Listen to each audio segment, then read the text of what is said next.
The first two episodes of Attack on Titan are an almost perfect introduction to a show.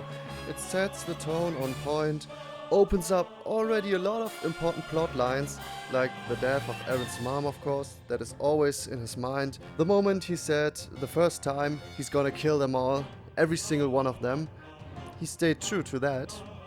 Or the detail I showed in my last video, with Grisha already hinting to Erwin and Zeke being in the paths in Grisha's very first scene.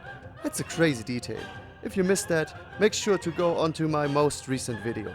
And the episodes are a perfect circle.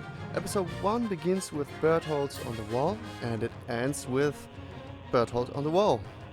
But what if I actually going to tell you that there are filler scenes in this first double episode? And not just a few. Almost half of the second episode is filler. We go through all of these scenes and I tell you what I think about them.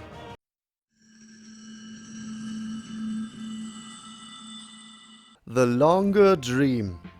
In the manga, the dream just shows the infamous "See you later, Eren" line in Eren's dream. The rest is not seen.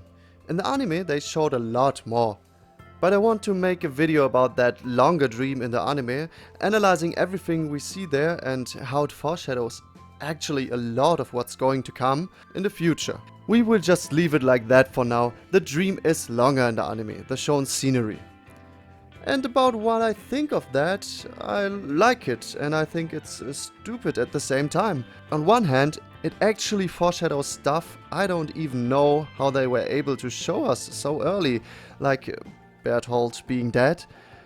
Second, it actually misses the "see you later" part of the dream, and we got that delivered in the anime then at the almost very end, which is stupid.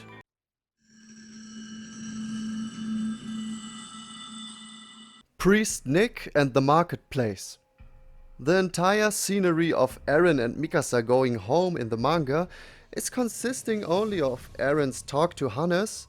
Then Mikasa tells Eren not to go to the scouts, and then immediately the Survey Corps come home. There's no Priest Nick there preaching about the walls being made by God, and the entire scenery shown on the lively market hurly-burly is anime only, as well as the fish being killed.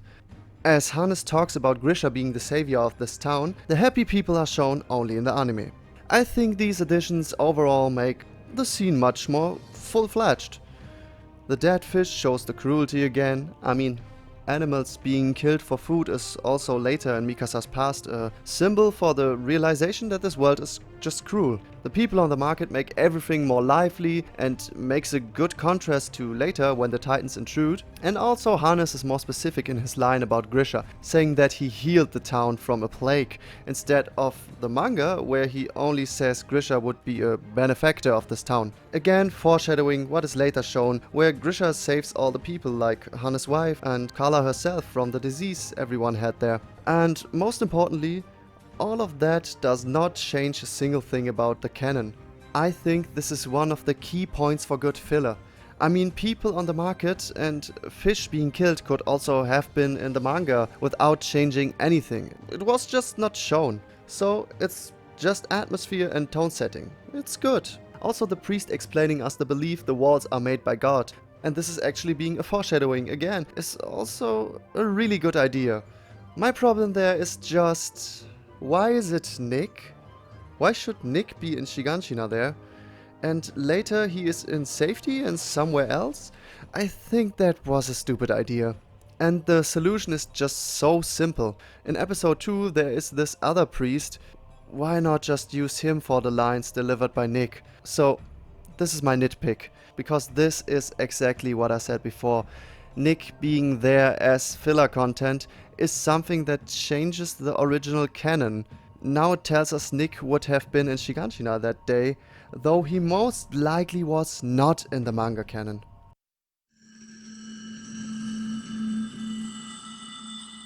Erwin among the scouts. When the scouts arrive, Erwin is among them. Erwin looks at him and then Erwin looks shamefully away. This is again brilliant filler that just makes the beginning much more fleshed out and rounded, teasing us Erwin so that we can say when rewatching, oh my god, Erwin already in the first episode?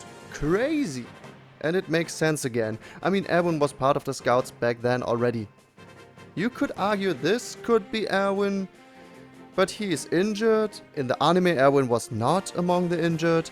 He also has this posture of being exhausted, and while Erwin clearly also would be exhausted, we never see him with this posture later. He always stays upright. I mean, he's Erwin. Then you could argue that this here is Erwin again, but this time he is not injured, so they can't be the same. And to be honest, I think this guy and the other are just random people that happen to look a little like Erwin in these sketchbook-like drawings. Maybe even Isayama, when designing Erwin later, if he did not already design him before he wrote the first chapter, looked at that picture and was like, yeah, that's a good start, and was inspired by this guy here. If that's the case, you could actually say this second guy here is Erwin, but it's just not clear. In the anime, it's clearly Erwin there, which is a good foreshadowing that just makes sense. I mean, Erwin has to be among those people.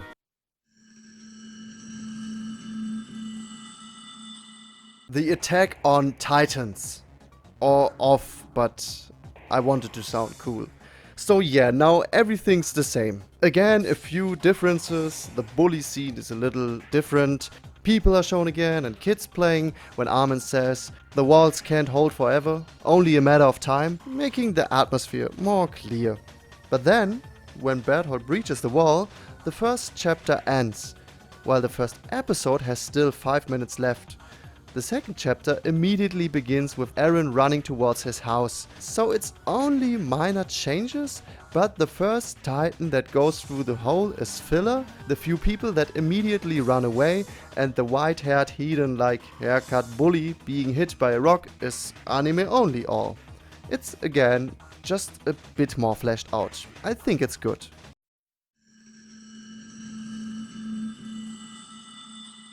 Carla's death. For the last difference between the anime and the manga of episode 1 is this. Carla gets eaten, but before that the Smiling Titan makes her second hand on Carla and makes her unconscious by like breaking her spine or something.